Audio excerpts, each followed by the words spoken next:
Қазбек Аташев негізінен мал шаруашылығымен айналысатын қарапайым ауыл тұрғыны. Ата кәсіпті одан әрі дамыту мақсатында 2016 жылы жұмыспен қамту 2020 жол картасы бағдарламасының екінші бағыты арқылы 5 миллион теңге несие алған.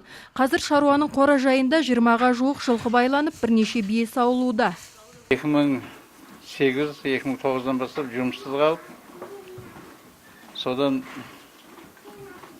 жағдайымызды кішкене түзейік деп, мынау Нұр Отан партиясына барып, сол жерде жұмыс қамту орталығынан несие алуға сол жерге тіркеліп, 5 миллион сом ақша алдым. Сол 5 миллионға өздерінің несі бойынша жаңағы ақшаға бөлінген несіне 20 бас жылқы алдым.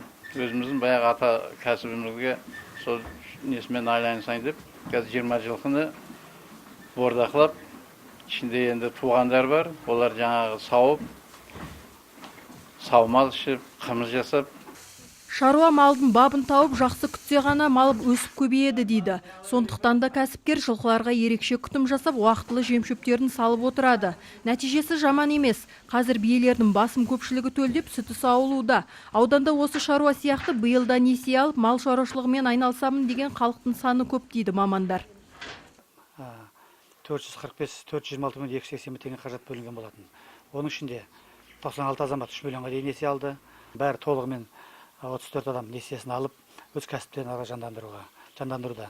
Биылғы жылға 34 азаматқа 226 миллион 280 мың теңге қаражат бөлініп, қазір сол несие берілу үстінде болады. Осылайша Жамбыл ауданы тұрғындары жұмыспен қамту 2020 жол картасы бағдарламасы аясында жеңілдетілген несие алып, өз тұрмыстарын түзеуде.